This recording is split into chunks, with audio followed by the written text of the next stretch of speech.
When I first entered treatment, it felt really awkward. They told me not to speak for the first 2, 3 weeks. I couldn't express myself. I would have to just sit and listen to other people's comments and everything, and that was awkward. In the first 2 weeks, it was awful. I was sweating like crazy. My clothes would be drenched. I'd wake up screaming, having nightmares. I'd have to change my bed sheets and my clothes in the middle of the night because all the alcohol and the drugs in my system, they needed to be sweated out, and it was just not a fun process. I would wake up and have absolutely no idea where I was. I would have to remember, I'm in a treatment center, I'm at the hospital, and it was not a good experience at all. But the process kept going. I kept moving forward. And finally, on the third week, they asked me to speak. I was like, well, hi, my name's Bobby. It felt kind of awkward. I didn't know what to say. Because the first week, I was so ready to speak, and they kept telling me, no, no, no, no, no. And now it's like, well, what do I say? Now, they would have AA meetings at the treatment center, but then also off campus at different locations. And there were adults, there were younger, not kids, but younger than me, and just all different ages. Some people had stories that were worse than mine. Some people, mine was worse than theirs. It was just so many different experiences and all in one room. But they were all working towards getting sober. Some were months, some were years, but again, it was a very wide variety of people, but we all had the same problem with alcohol, and we were all learning how to work through it. And step one was just learning that, alcohol can't control your life, and you have to be able to give it up. So I would have the interpreter, and we would go to meetings, and that was for a month at the treatment center. After that, I wasn't sure what to do. I didn't really want to leave because there was temptation and I was nervous, so I went to a place called a halfway house. There were about 14 men in the one house. We all had the same problem. We were all living together in that one house. Now, there was only one meeting a week that actually had an interpreter. All the others, there was no one. I was on my own. But I was stubborn. I was going to get sober and have a better life. I was going to stop drinking. All the drugs, everything like that, just needed to put it all behind me. So I didn't care if there wasn't an interpreter. I went to the meetings. I would help make coffee, set up tables, whatever. Now, personally, I don't like coffee, but I would help.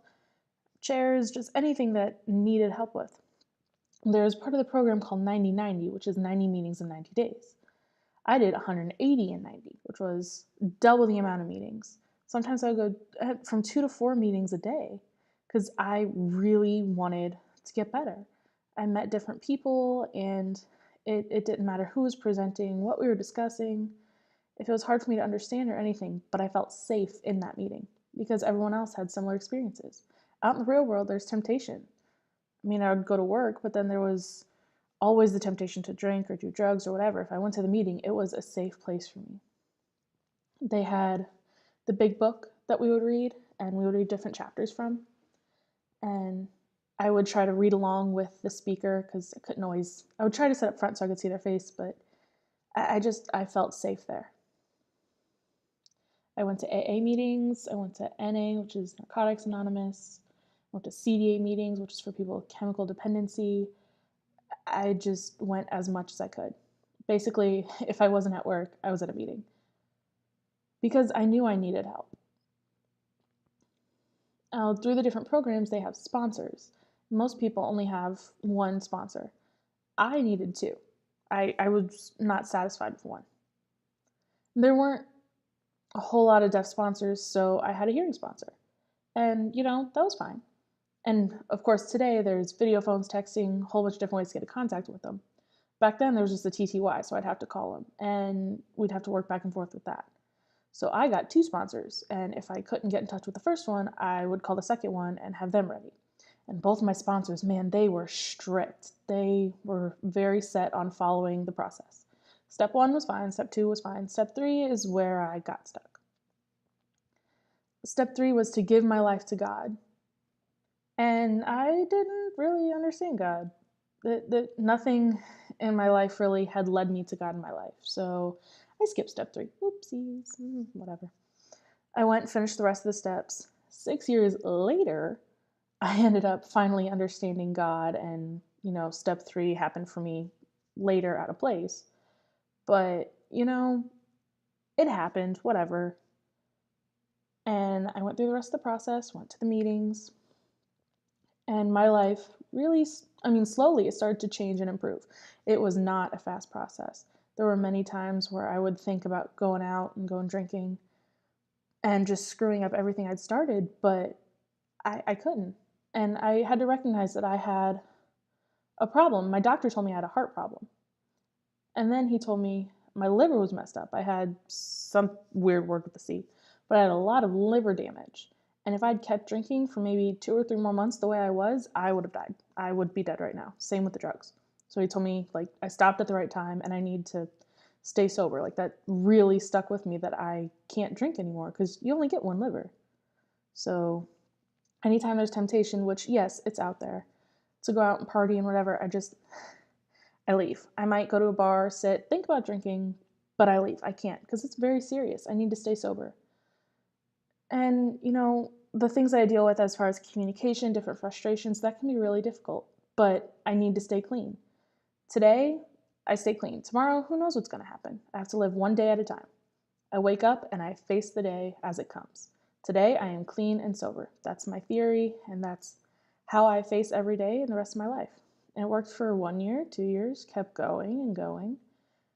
And things started to get a little bit easier. Not in crazy increments, but as I kept going to meetings and going through the program, I would meet other deaf people, and some people would relapse. Deaf, whether they were deaf or hearing, it didn't matter. AA, the program itself, stayed the same. They had meetings, they had people come and speak, people got help, they wanted support and positivity, and we would all mingle together. I even tried coffee one time, didn't really like it. But, it's good to have that feeling and know that that old life, it is behind me now. I have a new life and I'm working through it. It's been a few years, and every time it's just a step-by-step thing. Little by little, everything improves. It's been 22 years since I drank. I've been sober that long, and I mean, things happen. Temptations definitely happen. There's problems. I have problems in my life. I have problems with money, work, family, friends, just odd things that pop up. Heck, even the whole world has problems. There's the economy, the military, war, schools, children that aren't even mine. All of that somehow affects me and causes stresses. That's normal. That's okay. But it doesn't tempt me to go back to drink anymore. Because I know once I have that first drink, it's all over for me. I would more than likely die for sure. I can't go back to that. I want to be able to enjoy my life and be sober and clean and help other people who are going through similar problems that I was. I'm able to relate to them in a way that a lot of others can't. I can look back and see how the people in treatment helped me, so then I can take that and now it's my turn to pass that help on to other people. That's what AA is for, building those relationships and that whole cycle. Now, again, the relationships aren't perfect. People will relapse, but I can provide positivity and support, the same stuff that was given to me, and the encouragement and the relationships. All that helped me, I can help other people. Sometimes even sponsors relapse. And it's rough, but God helps me stay sober, and AA helps me as well. The DODA helps.